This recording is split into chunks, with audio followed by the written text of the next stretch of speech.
Hi hello నమస్తే welcome to social post. నేను మీ anchor Neville Anand. ఈరోజు స్టూడియోలో మనతో పాటు సిఏ విజయ్ సారథి గారు, యూపీఎస్సీ ఐఏఎస్ ఫ్యాకల్టీ. బెంగళూరులో అవ్వచ్చు, ఢిల్లీలో అవ్వచ్చు, హైదరాబాద్లో అవ్వచ్చు, ముంబైలో అవ్వచ్చు, ఇలా చాలా చోట్ల ఫ్యాకల్టీగా సార్ పనిచేశారు.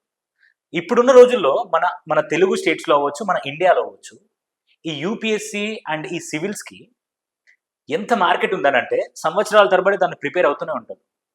But what is reality in it?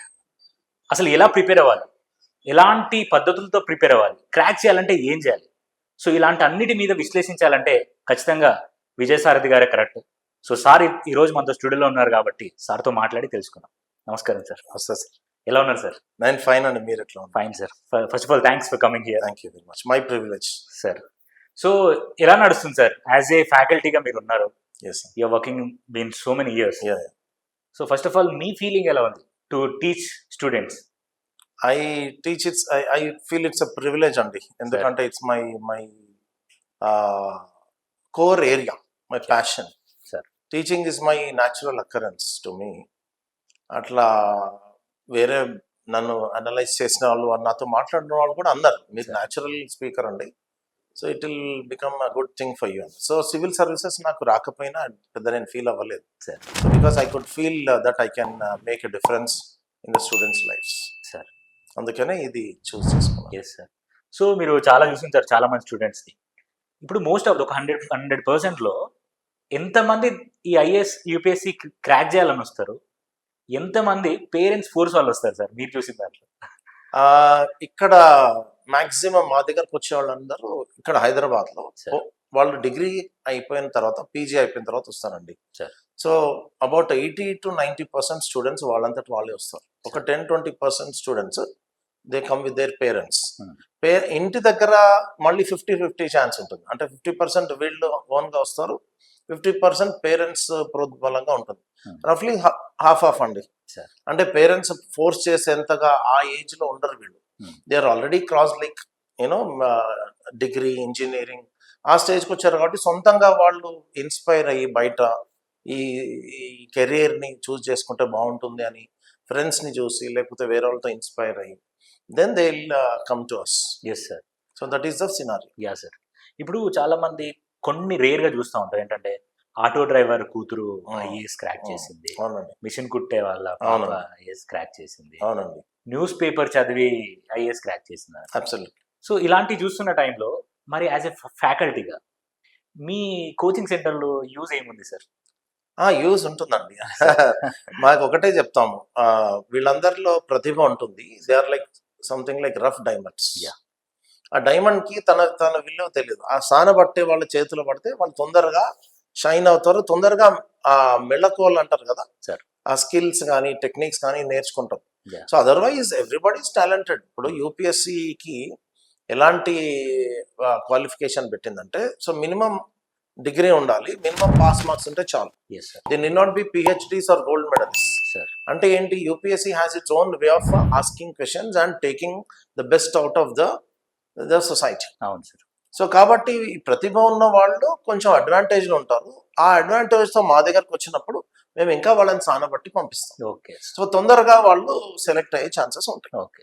So ఈ కోచింగ్ సెంటర్ల రోల్ అనేది ఖచ్చితంగా 100% ఉంటుందండి. Otherwise why people flock to the coaching centres? Yes sir. Yes sir. They definitely they I that like they have అంటే వాట్ ఈస్ వాట్ అని తెలుసుకోవడానికి minimum 1 year పడుతుందండి. Yes sir. అందులో ఉన్న లోతు తెలియాలన్నా, Yeah. డెప్త్ కొంచెం రేంజ్ తెలియాలన్నా, తర్వాత వీళ్ళ సూటబిలిటీ, నా అడాప్టబిలిటీ ఏమంటారు, అప్టిట్యూడ్, వాళ్ళ మైండ్ సెట్ కి ఇక్కడ ఉన్న వాతావరణానికి సూటబిలిటీ ఉందా లేదా అది తెలుసుకునేందుకు కూడా కొంతమందికి టైం పట్టేస్తుంది. Yes sir. సో అది వాళ్ళు సొంతంగా ఇంట్లో కూర్చొని చేసుకోవడం ఇంపాసిబుల్ అయితే కాదు, కొంతవరకు కష్టమే.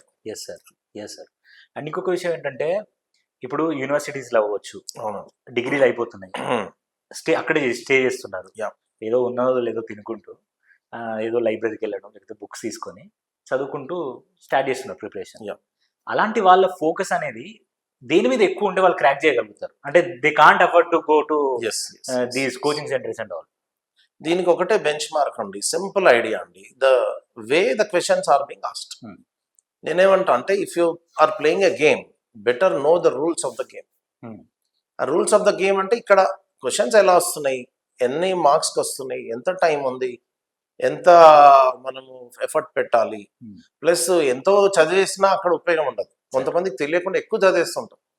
ఇక్కడ కోచింగ్ లో మేజర్ గా స్టూడెంట్స్ చేసే మిస్టేక్ ఏంటంటే దే విల్ బి స్పెండింగ్, మీరు అన్నట్లు ఇందాక ఇయర్స్ టుగెదర్ ఒకే దాన్ని చదివి ఉపయోగం ఉండదు. దాన్ని ఎంత తొందరగా మనం బయటకు ఎక్స్ప్రెస్ చేయగలుగుతున్నాం, ఎంత తక్కువ పదాలతో ఎక్కువ మీనింగ్ చేయగలుగుతున్నాం, అందులో అప్లైడ్ కంటెంట్ ఉందా, కరెంట్ ఓరియంటేషన్ ఉందా, ఇవన్నీ చూసుకుంటూ వాళ్ళు అప్గ్రేడ్ అవుతే అంత సమయం పట్టదండి. అది మేము వాళ్ళకి తొందరగా అందించగలుగుతాం. ఇట్లా కాదు బాబు, మీరు ఇట్లా ఈ రాంగ్ పాత్ లో వెళ్తున్నారు, if you go on your own it might take 3 years 5 years 10 years also. అదే then it will lead to depression, deviation, so many kinds of disillusionment అట్లాంటి వాటి పరిస్థితుల్లోకి వెళ్ళిపోతారు. సార్ కొన్ని కోచింగ్ సెంటర్లో ఎవరైతే ఫ్యాకల్టీ ఉంటారో అవునండి, కొంతమంది మోటివేట్ చేస్తూ ఉంటారు అవునండి. స్టూడెంట్స్ ని, అసలు నీకు జాబ్ వస్తుందారా, నీకు జాబే రాదు, అక్కడ 100 మంది పోరాడుతున్నారు, బట్ అయినా మనం సాధించాలి అంటే ఓ నెగిటివ్ ని ఆల్రెడీ ఇంట్యూస్ చేసి మళ్ళీ పాజిటివ్ వైబ్ ఇవ్వాలనుకుంటారు. అంటే అసలు ఈ ఫ్యాకల్టీలో టీచర్స్ అండ్ ఫ్యాకల్టీ ఎట్లా వర్క్ చేస్తున్నారు అసలు? అది మళ్ళీ సేమ్ అండి. ఇక్కడ ఎనీ సొసైటీలో ఏ ఫీల్డ్ లో తీసుకున్నా 80-20 ప్రిన్సిపల్ ఉంటుందండి. 80-20 ఇంకా నన్ను అడిగితే best of a cream of a country కానీ cream of an institution or an organisation is about 10%. ఆ 10% ఎప్పుడు కూడా పాజిటివ్ వైబ్స్ ఇస్తారు. 80-90% ఎప్పుడు కూడా they go by the road method. అని ఏం చేయలేకపోయినా, మేము బయట ఇంతమంది ఫైట్ చేస్తున్నారు, మీరు ఎలా చేయగలుగుతారు అని ఒక అన్ఫార్చునేట్ గా అట్లా కొంతమంది మాట్లాడతారు. కానీ పిల్లలు దాన్ని మరీ సీరియస్ గా తీసుకోకుండా వాళ్ళు కూడా they have to see the light at the end of the tunnel. అది ముందు నుంచి సానుకూల దృక్పథం అనేది నేర్చుకోవాలి వాళ్ళు చిన్నప్పటి నుంచి. లేదా మధ్యలో కొంత ప్యారలల్ రీడింగ్ కానీ, పెద్దవాళ్ళు ప్రసంగాలు వినటం కానీ, ఇన్ఫ్లుయెన్షియల్ పర్సన్స్ లైఫ్ స్టైల్స్ చూస్తూ, ప్రతి మనిషికి నెగటివిటీ అడ్డు వస్తూనే ఉంటుంది. అది మన స్పీడ్ బ్రేకర్ లాగా మళ్ళీ అధిగమించుకొని వెళ్ళిపోతూ ఉండాలి. So that is how they have to come out of that. Sir ఇప్పుడు ఎక్కడైతే first class to 10th class ఉందో స్టడీ సిలబస్ అకాడమిక్స్ ఉందో, ఎప్పుడైతే కొంతమంది దాని గురించి మాట్లాడేటప్పుడు ఇదంతా పాత సిలబస్ పాత చింతకాయ పచ్చడి అయిపోయింది అని మాట్లాడుతుంటారు. When it comes to IAS IPS these kind of civils exams syllabus చాలా హెవీగా ఉంది అని అంటూ ఉంటారు. అవునండి. అసలు ఎక్కడ మన అకాడమిక్స్ లో ప్రాబ్లం ఉంది? అకాడమిక్స్ లో ప్రాబ్లం అంటే అండి, మోస్ట్లీ మేము సజెస్ట్ చేసేది యూపీఎస్సీకి NCERT syllabus. NCERT about 8th class 9th class నుంచి చదవమంటాం ఫర్ జనరల్ స్టడీస్ సబ్జెక్ట్స్. అదే టాపిక్స్ మన స్టేట్ సిలబస్ లో చూస్తే అంత అంటే బాగానే ఉంటాయి, కానీ ది స్టాండర్డ్ ఉండదు. అది national level. So best of the best professors వాళ్ళ ఒక టీం కూర్చొని they will design the curriculum and the syllabus. So ఈ కరికులం బేస్ ఎలా ఉంటుందంటే పిల్లలకి నెరేటివ్ లాగా, ఒక స్టోరీ లాగా వెళ్ళేటట్టుగా డిజైన్ చేస్తారు.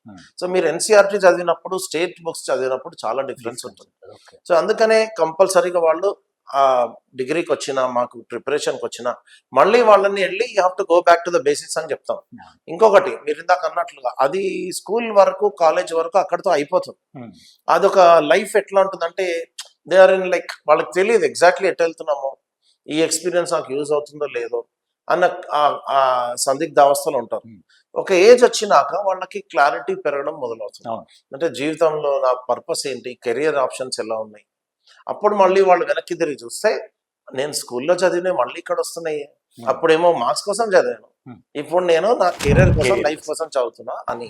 So definitely there is a role of the school curriculum in the preparation. Thank you sir. Pleasure having.